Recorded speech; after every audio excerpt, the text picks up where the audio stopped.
I'm KZ and I'm a natural born costumer. My mom has these two dresses.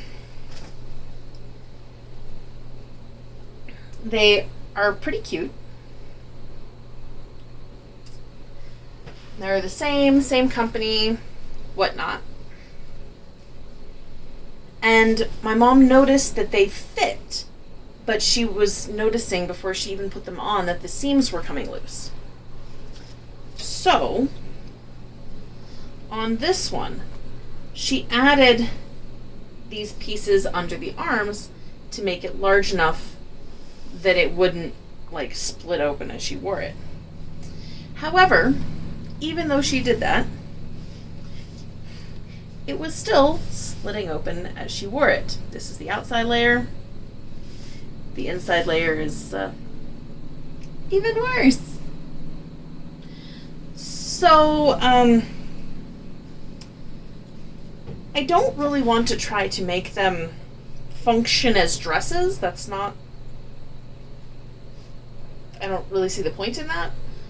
So I'm trying to engineer some fun way to make them into skirts.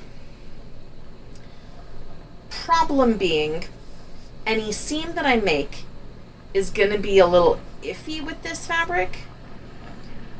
And I don't want to waste any of the fabric. So I'm going to come up with a couple different design ideas. We've already bounced around a couple of ideas.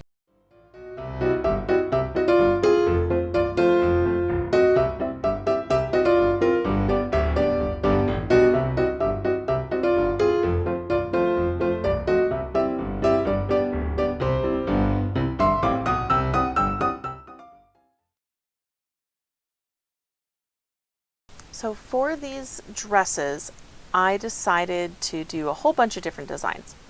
This one is kind of a standard tiered skirt, and they are alternating colors. And then the next one is kind of an 18th century inspired look. And the next one is kind of a handkerchief skirt. And then we got into just loose panels that just dangle down. And then this one is the same thing, but they're stitched together. So the first thing I did was cut like the seams off. And I stopped doing that right away because I realized that I didn't want those seams to be waste. But the part that took a really long time was trying to figure out how I was going to do the seams and if I could manage to do seams that wouldn't fall apart. Because if I couldn't manage it, that really limited what I was going to be able to make out of the fabric. But if I could figure out a way to do it, it opened up a lot more options in the design realm. So I tried everything I could think of, and there were a lot of failures. There was a lot of, well, that kind of works, but I didn't really feel confident enough in any of them. So I tried this glue stuff, and it really helped, but it was incredibly time consuming. I'm not going to talk about it all that much because you will see how awfully time consuming this is.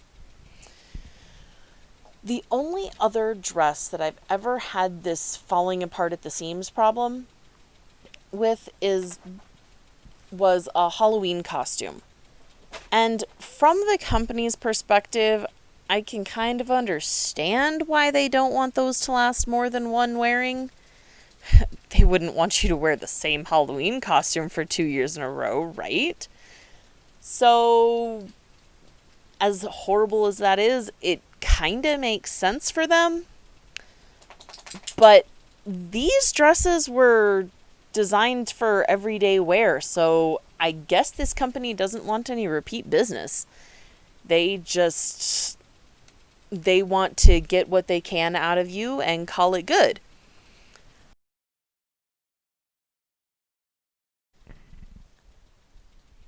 Okay, so let's talk planned obsolescence. Planned obsolescence means when something is designed to fall apart at a certain point. There is a piece that limits the lifespan of the whole product, or sometimes they just come out with a new, better thing and expect everybody to upgrade, like with phones.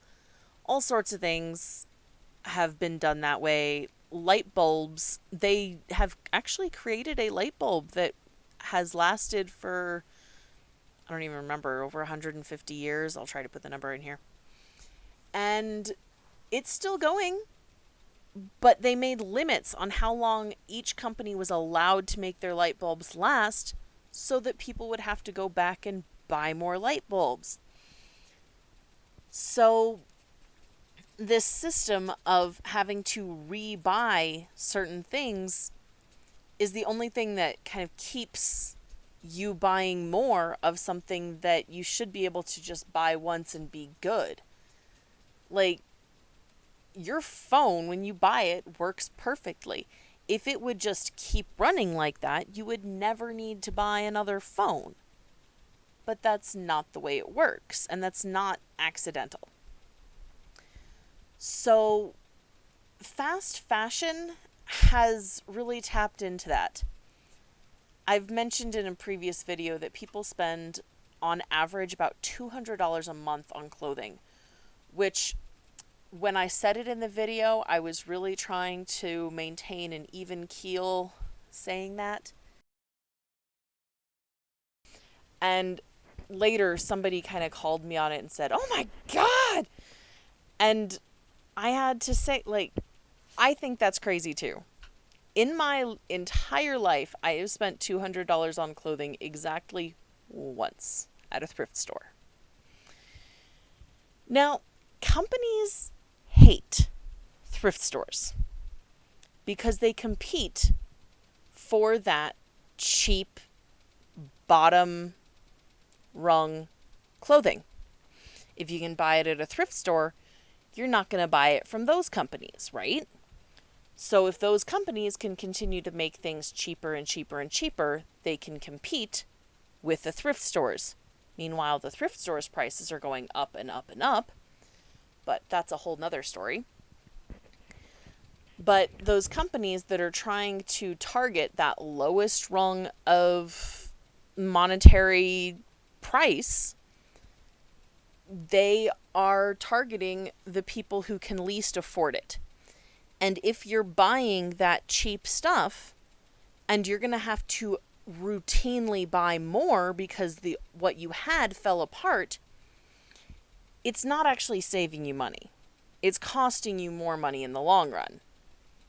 But that doesn't help anybody who's in that rung make a decision, because they make the decision to buy something based on what they can do in the moment. They can't make the decision to put it off and save up the money for later. That's sometimes not a decision that people can make. So making things cheaply does pay off for the companies. And planning for them to fall apart pays off for the companies in the long run. Which means that we, as I hate this word, as the consumers, end up suffering the consequences of having things fall apart all the time and having to rebuy things and having the things that we purchased once upon a time end up in the landfill and all of those type of things that, would be far better to not have happen. But as long as we have an economy that forces people into buying cheap stuff and rewards companies for producing cheaply made and products with a lifespan, then we're going to continue to get that. Our system does not encourage innovation in making better things. It does encourage innovation in making more money on the same old things, because they can keep making the same thing over and over.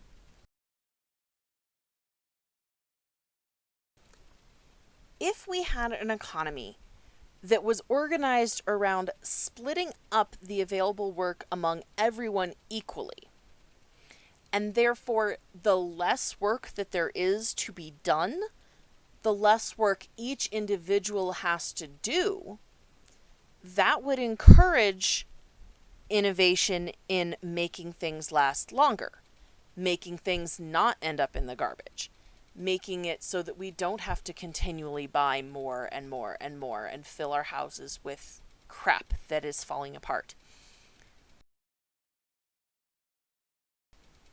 But until we can manage to find that incentive system, we're going to end up with all this scrap. This skirt that my son is pinning together here, it was made out of all those scraps that would have been left over from my whole project.